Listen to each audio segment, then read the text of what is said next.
And our meeting tonight is now open for sharing testimonies of healing through Christian Science. Donna from Oregon, go ahead. Hi, good evening. I gave this testimony about 3 years ago when I fell and broke my arm, but my healing was so amazing that I'd like to share it with you again. After I fell, I immediately called my practitioner for help. She said, of course, she would be glad to help me. I then called my daughter, who drove me to the hospital ER. I was surprised at how little pain there was, so I knew the practitioner was at work. After being x-rayed about 10 times, I was told my arm was broken in 3 places and I would need surgery. They showed us the x-rays and we could clearly see the 3 breaks. The only doctor who could operate was on vacation, so we were told we would have to go over to Idaho to have my arm tended to. Since I hadn't been to a doctor in about 35 years, I was very uptight about the whole thing. On the morning of each day that I had an appointment, I would call my practitioner and ask her to pray for us to have a safe trip. She also said she would pray for me to be calm and to know that everyone on the medical staff that I came in contact with would unerringly and rightly only do good, which they did. In Idaho, the first thing they did was take a whole new set of x-rays. In my conversation with the doctor, I mentioned the 3 breaks. He said no, there was only 1 break, and showed me the x-rays. There was definitely only 1. That was positive proof that in the short time between my visit to the ER here and my trip to the doctor in Idaho, that my practitioner had healed the other 2 breaks. I would normally get extremely tense and nervous over something like this, but I noticed how unusually calm I was through the whole appointment each time I went. Again, proof that my practitioner was at work. The doctor in Idaho said I wouldn't need surgery after all. More proof of the healing power of my practitioner. Even though they sent me home with pain pills, I didn't take any of them because I didn't need them. I was so grateful for all the help my practitioner gave me through that whole ordeal. She truly was a gift from God, and I was extremely grateful for everything she did. Thank you. Thank you. Jeremy. I am very grateful for how learning Christian Science has made all aspects of my life better. Before coming to Plainfield, I always shied away from confronting people I cared about. If some behavior was bothering me, I usually would not say a word and just let it go on. Looking back on this, I can see my failure to speak up was out of fear of losing people I cared for.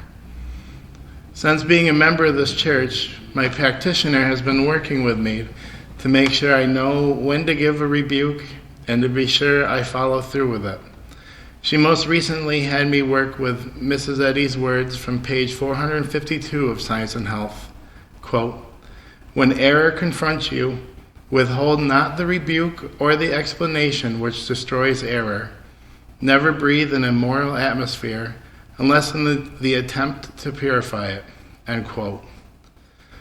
Along with all this has been learning to give my kids to God, as they are rightly His anyway. I'm so grateful for this, because little by little, I've been able to say more and more to them. And this past weekend, I was finally able to really tell my kids some things that needed to be said, not out of anger, but out of love. Afterward, I felt great relief, and it sure seemed they did as well. I'm so thankful for how Christian Science and working with a practitioner has been steadily giving me the backbone I needed. So many blessings have happened during my time in Plainfield. Thank you. Thank you. Barbara or Ken from Pennsylvania, go ahead. Hello. I just like to especially express gratitude for the last 2 testimonies before I start. I was struggling lately about why I was finding what seemed like an especially nice new friendship troubling. And what came to me this morning was from Mrs. Eddy's article, Love Your Enemies, and miscellaneous writings, quote, "And wherefore our failure longer to relish this fleeting sense with its delicious forms of friendship, wherewith mortals become educated to gratification in personal pleasure and trained in treacherous peace, because it is the great and only danger in the path that winds upward. A false sense of what constitutes happiness is more disastrous to human progress than all that an enemy or enmity can obtrude upon the mind or engraft upon its purposes and achievements, wherewith to obstruct life's joys and enhance its sorrows." Unquote. I'm so grateful for this warning voice. May divine love give me wisdom and direction as to how best to put it into practice. Thank you. Thank you. Joanne from Florida, go ahead. Thank you, Florence, for those healing readings. In this week's lesson in Science and Health, it states a just acknowledgement of truth and of what it has done for us is an effectual help. Well, that got me thinking about all the good that has come to me since coming to Christian Science and working with a practitioner. And it's been a lot. When I first came to Christian Science in Plainfield Church, I suffered from migraine headaches every day. I was a very troubled young woman and really didn't want to live at all. The first time I called a practitioner here and asked for help, she gave me a verse from 2 Timothy in the Bible. God has not given me the spirit of fear, but of power and of love and of a sound mind. It was said with such conviction and love that it healed me of the migraines, and they never returned. It calmed my thought, gave me great peace, and a desire and reason to live. I will never forget it. Many healings and blessings followed through the years, all thanks to Christian Science and the help of practitioners.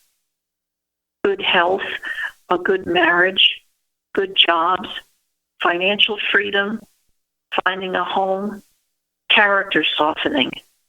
In fact, a new life.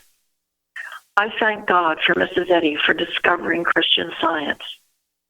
And I am so grateful to be here and to be a part of this church and for the help I'm receiving from practitioner here. Thank you. Thank you. Craig. I so appreciated Florence's readings. Thank you very, very, very much. And also the music from Jim.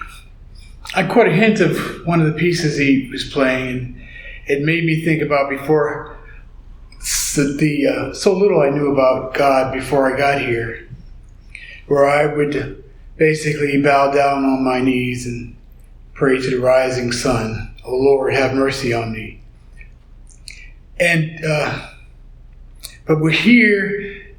We've come to understand. I've come to understand more about what God made me. I always felt there was a purpose for me, and we've come to unfold that we have a purpose in lifting each and every other one up to see themselves as God's children, and what that is.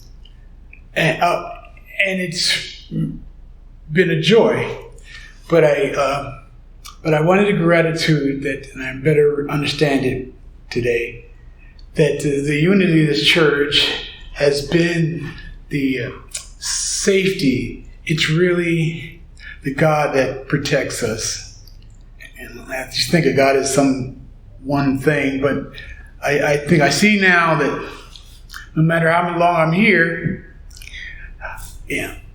and I have progressed, but then recently I had a little trip, but pride would want me to, this is not right. I've been here so long, I shouldn't have this thing, and I did not get the help immediately that I needed, and that's stupid. But I thank God for the unity which we can reach a practitioner, and and just be humble and take the help and be lifted out of our problems so that we can again do good. And that is what a wonderful thing to have the help to reach out. I had some infection that I didn't know why or when, why or how it happened. And I was somewhat embarrassed about it. Well, but I thank God for to be able to reach out and at least to humble myself because of all these good examples and readings that we get to do that and to get free again. This is a great place. Again, it's so easy to think after a while that, people are going to think badly of you if you after you have such and such troubles, which is stupid. And God doesn't like that. And neither should none of us. It's just a trap of the devil. I'm glad we have help whenever we need. Thank you. Dave from Florida, go ahead. Yeah, hi. I'd like to relate a good healing I had when I was in high school. It was here in this church, and I was working with Mrs. Evans. I was on the swim team, and we had the county championships coming up. Based on everything we knew about the other teams, it was expected that I would get a third-place medal. Well, a few days before the meet, I came down with the flu. I got help, and I was back in school after 2 days. It was a quick healing. However, at swim practice the day before the meet, my time was 20 seconds slower than normal. I apparently did not have my strength back. Needless to say, I was a bit upset, and I asked Mrs. Evans for help. She said that this healing was complete and there could be no after effects. She told me that God was my strength and power, and I should hold to that, especially during the race. She also said she would be working for me that evening. So during my race and with every stroke, I was saying to myself, God is my strength, and I was trusting that completely. It ended up that I turned in my best time ever and, of course, got the third-place medal. Needless to say, I was ecstatic. This was just one of many good healings I had back then and, of course, continue to have. I'm grateful for Christian Science and for everything I have learned and continue to learn here in this church and for the help of the practitioner. Thank you. Thank you. Dede from Georgia, go ahead. Thank you. Today's calendar quote reads, "Never forget what God has done for you." I'm grateful that thanks to the study of Christian Science in this church, it's hard for me to keep track of all that God has done for me, because I now understand that good is going on and blessing me constantly. Whereas before, I didn't fully recognize the good in my life that He was giving. I'm thankful for these weekly meetings, which allow us the opportunity to share what good God has done in our personal experience. And I'm learning that sharing helps me to better remember. And this is a blessing in itself. Thank you so much for tonight's readings and for all the testimonies given tonight. I'm grateful to be a part of this meeting tonight. Thank you. Gary. Well, I am grateful that Christian Science heals. And that is something that has been proven over and over in my life, in the life of others in this church, and around the world. Shortly after I arrived in Plainfield a few years ago, Mrs. Evans started to organize activities on Saturday mornings. Some of the members of the church would get together and we would descend on somebody's house and paint it or repair it or clean it or fix it up. And over time, the Evanses bought some multifamily houses for people to live in after they moved to Plainfield to work for this church. And they were beautiful old houses, and they needed a lot of work. And it was good training for us to learn to work together. Well, one Saturday morning, I woke up nauseous and sick to my stomach. Woke up very early. And all I wanted to do was to just curl up in a little ball and go back to sleep. And as I was laying there thinking and praying, the thought came to me that Mrs. Eddy says in our textbook, when the symptoms of disease first appear, we should rise in rebellion against them. So I kind of took a deep breath and did that. I mentally said, no, I'm not going to curl up in a ball and try to go to sleep. I got up and I started to read our lesson, our weekly lesson. And I could immediately feel God's love and God's presence coming through that lesson as I read. And by the time I finished reading it, I felt quite a bit better. So I got up and I got dressed, and I went to what we affectionately refer to as our Saturday work party. I did a lot of heavy work that day. And the interesting thing was, that impressed me so much, by the end of the day, I felt better than I had felt all day. I was completely healed of that condition, and it did not return. Well, I am so grateful for Christian Science, for Mary Baker Eddy for discovering this science and giving it to the world. I'm grateful for the help I received from that practitioner many, many times. And it's so good to be here tonight with you all. And I'm so grateful for the readings tonight. Thank you, Florence. Thank you. Linda. Thank you for the readings and the music tonight.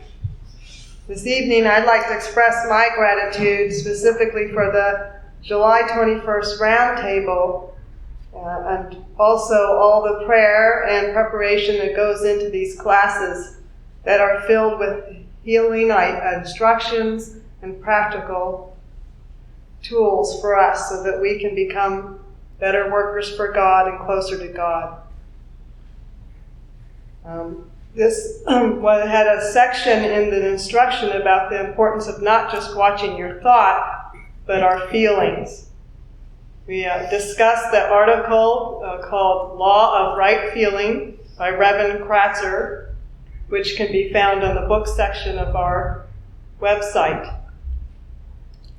And it was brought out that when you're entertaining emotions like jealousy, resentment, etc., you're not thinking with God.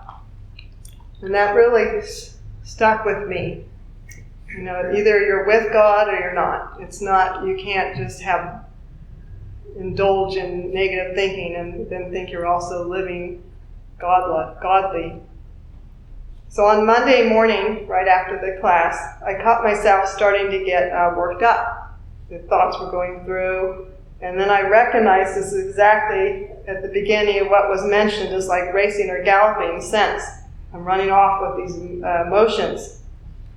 So I stopped myself and immediately turned to some biblical promises and some truths that helped me quiet thought and get it back in line with thinking with God.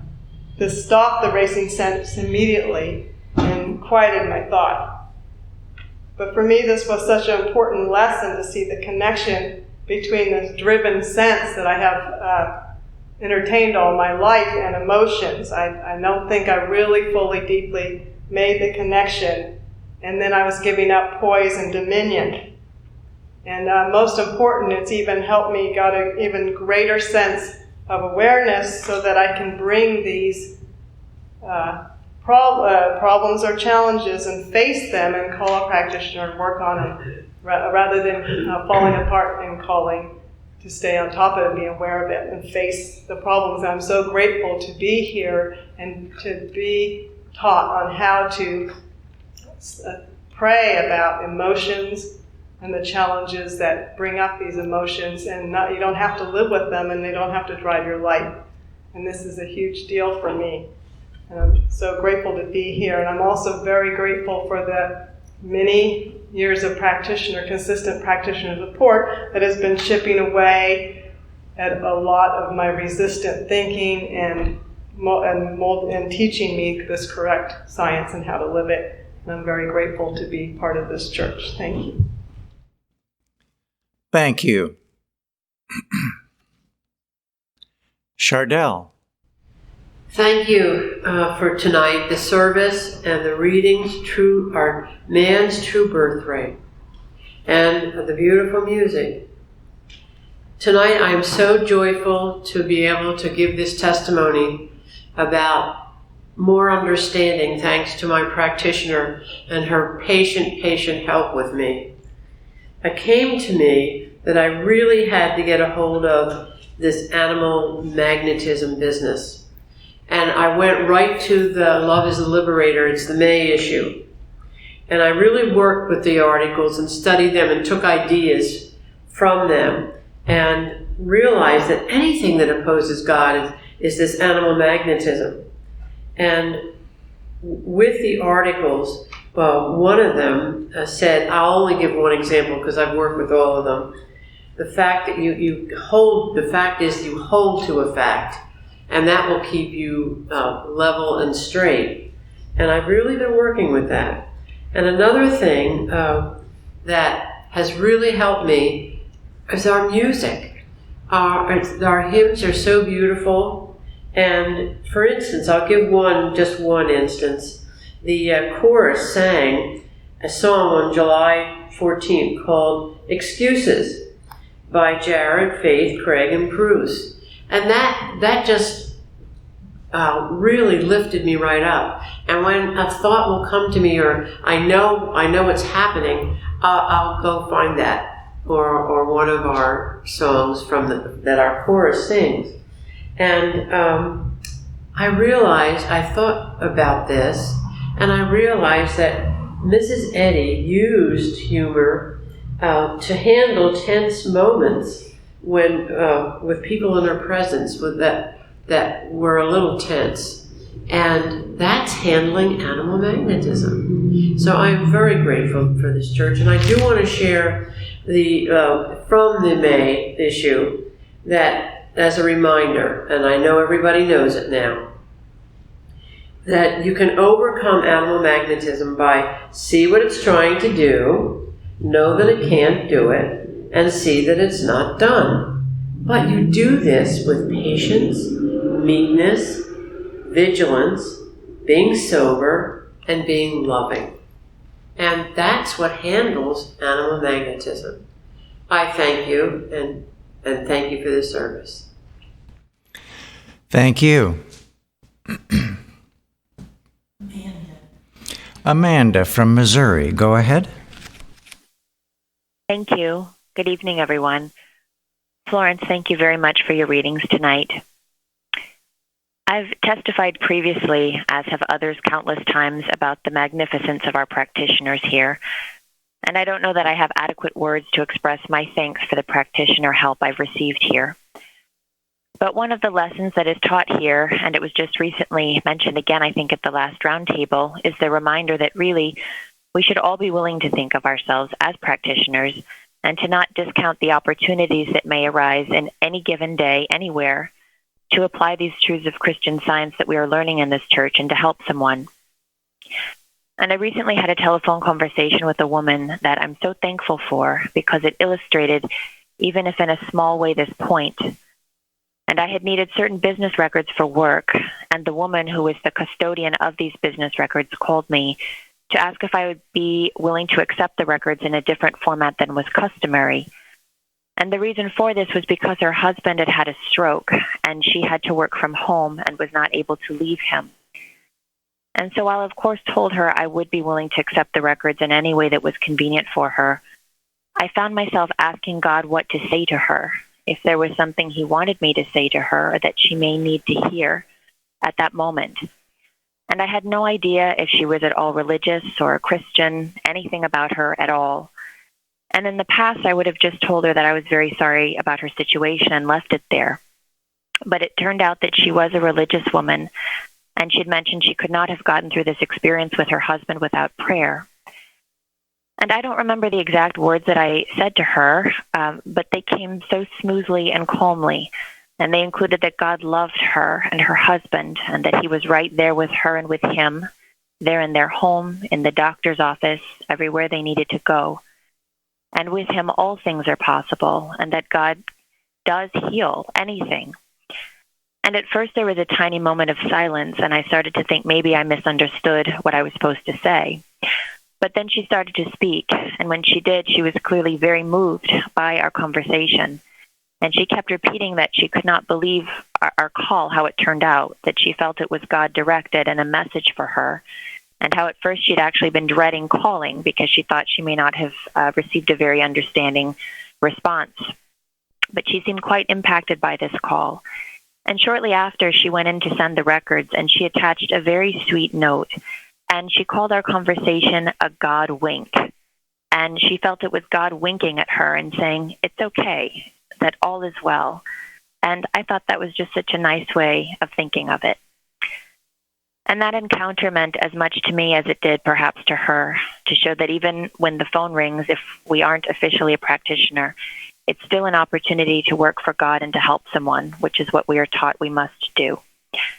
And I'm so very thankful to Mrs. Eddy and her discovery of Christian Science, for this church and our practitioners. And thanks again to Florence and to all of those participating in and supporting our service tonight. Good night. Thank you. This is Bruce. Here I am. I'm putting in another plug for our website and the articles that we're featuring. But there's an article that's on our website now. It's entitled "Leaving Things with God" by Blanche Hersey Hogue. And it really helped me, because this article went into saying, God has a perfect plan for each one, and his blessings will pour in upon you if you only would abandon your human plans willfully put forth, and you're actually blocking out God's goodness by insisting on what you want. I can remember many times when I'd be asked, "Well, what do you want? What are you going to do next? How is this all going to work out?" And I'm feeling very uncomfortable, like I'm the one who's got to come up with an answer to all these questions, as if I were going to play God. Well, there have been many times when I did answer it, uncomfortably so, and it proved to be not working out so well. Obviously, whenever I said, "God, you show me what comes next," even though it may be on a moment-by-moment basis, and didn't put forth what I felt, what should be, but let God show me what he wanted, inevitably it worked out well. Well, it reminded me of a time when somebody started firing these questions at me. And finally I said, "Well, you know what? I'm just going to take it moment by moment and see how the master plan unfolds itself." In other words, I didn't answer the questions. And the person that kept asking these questions didn't really like that response. But I can tell you, I remember now how good I felt by saying just that. And even though he kept on going other questions that I refused to answer, I just felt good because I put it all in God's hands. And sure enough, it did work out well. But I'm just so thankful that we have a good God who does have the master plan, and that we can trust him to show it to us in his good way. Florence from Georgia, go ahead. Thank you. I'm so grateful for how Christian Science teaches us to relearn who we are in the right way, in the way that God sees us. It becomes quite clear that all of us, whatever our bad experiences have been and are, have largely shaped the way we think about ourselves.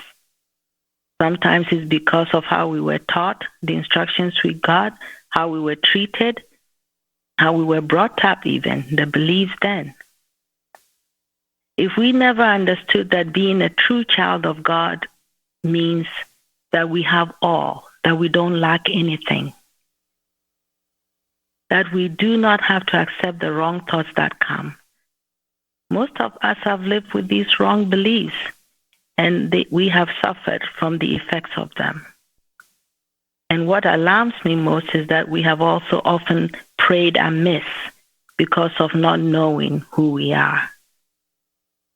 In a beautiful article by Samuel Greenwood, written in 1906, How to Pray in Christian Science, he makes a very significant point that believing that God's man is anything less than spiritual and perfect would disqualify one from praying understandingly.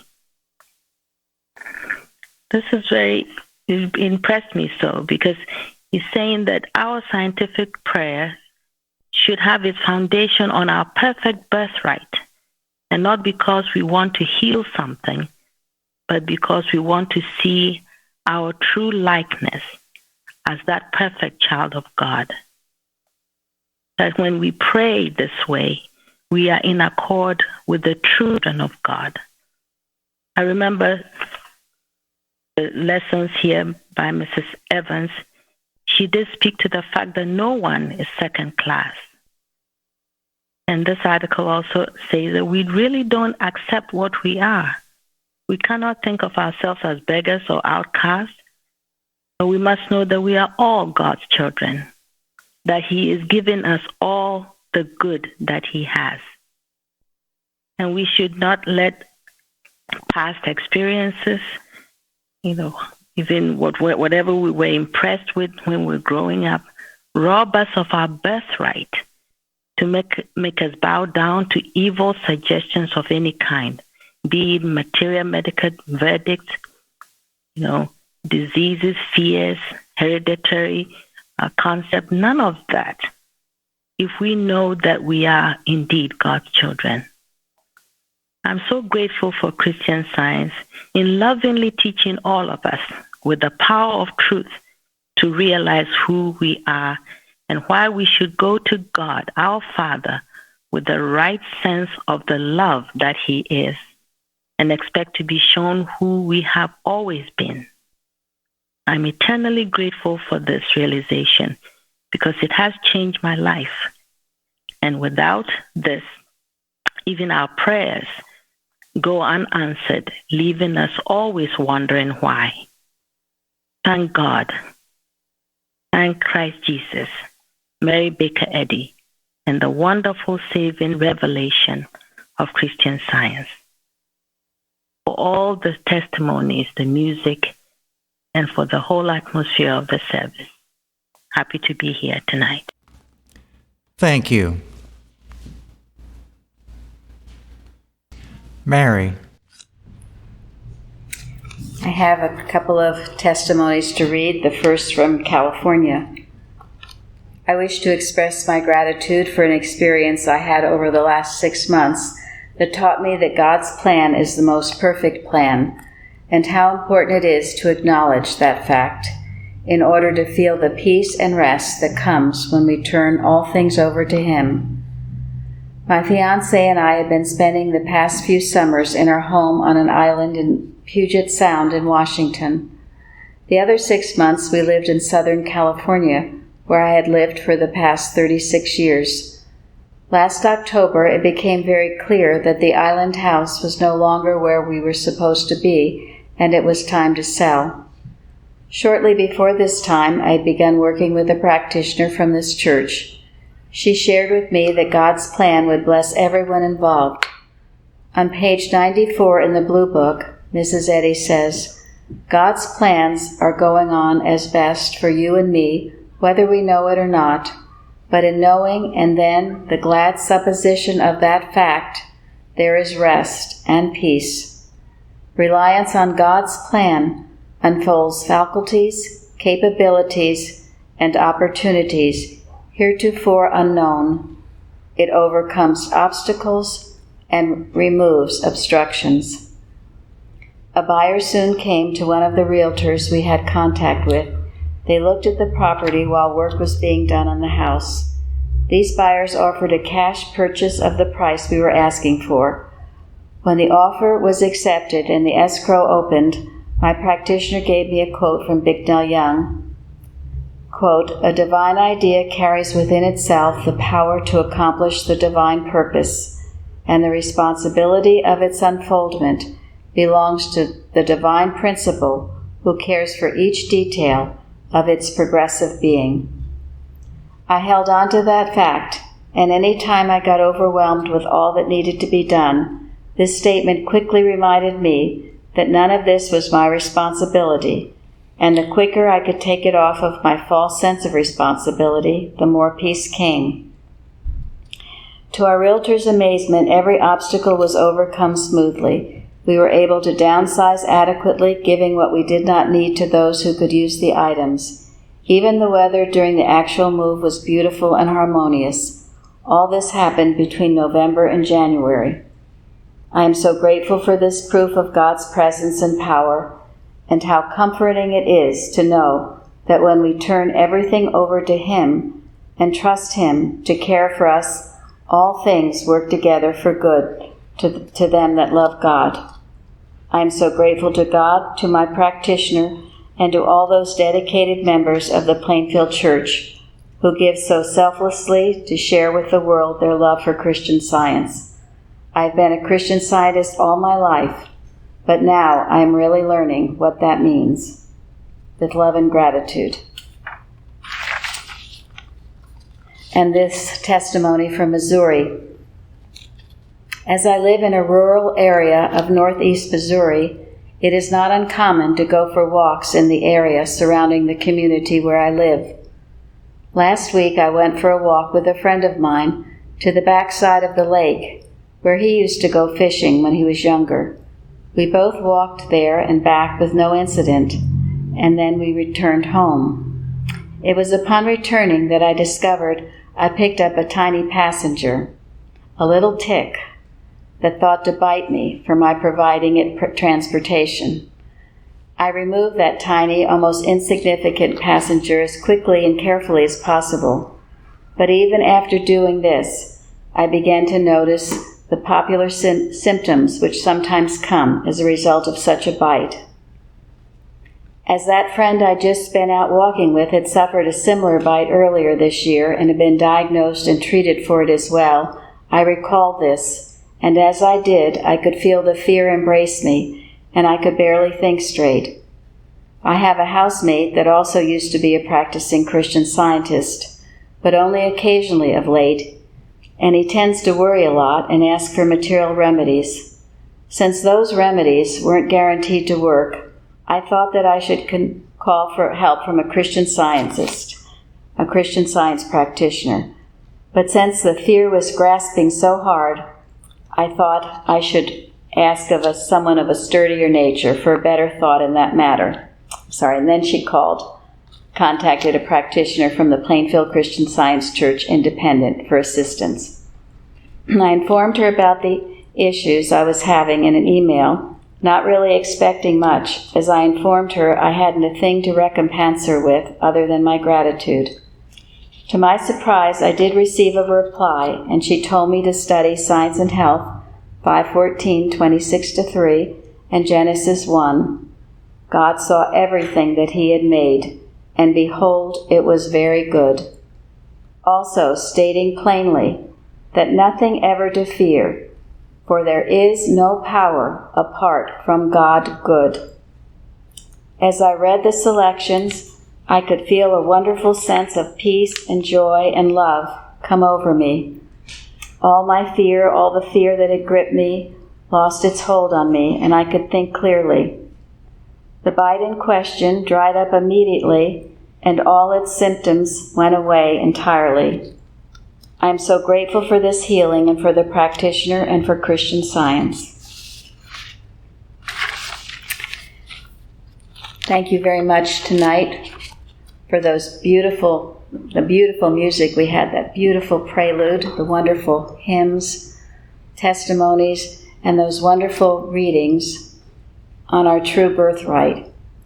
Such an important point. It needs to be handled in almost every healing. And it was read tonight that the Lord is the portion of mine inheritance and of my cup. Thou maintainest my lot. Yea, I have a goodly heritage. When we're knowing that God is our Father, Mother, the floodgates of heaven open, and we receive as our inheritance all that is good. It nullifies all the claims of any kind of a human earthly inheritance, and it frees one to be what God made you to be in His image and likeness. I found it so helpful recently. I found in Collectania on page 167, where Mrs. Eddy says, to successfully treat children, cut off the parent thought. Man is the offspring of God, not man. The material birth is but a false conception. Realize that matter cannot transmit good or evil. It is inert, unintelligent, and cannot be the medium of intelligence. Seedless oranges are produced by turning the top of the parent plant back to earth, and when rooted, disconnecting it. The offspring produces seedless oranges. Detach the thought of the child from the parent, and the germs of erroneous seed of the parent thought will cease to impress the child. This is a wonderful treatment. I have used it often with children, but we are all children. We are all the children of God. And to know for each and every one of us who our real parent is, and therefore the inheritance being only good, is very liberating and healing. I am so grateful for the instructions that we have received from Mrs. Eddy for this way of life that heals and goes into the deep recesses of our bodies, our minds, every part of us, to bring peace and blessing. I'm grateful to be with you all tonight. Thank you.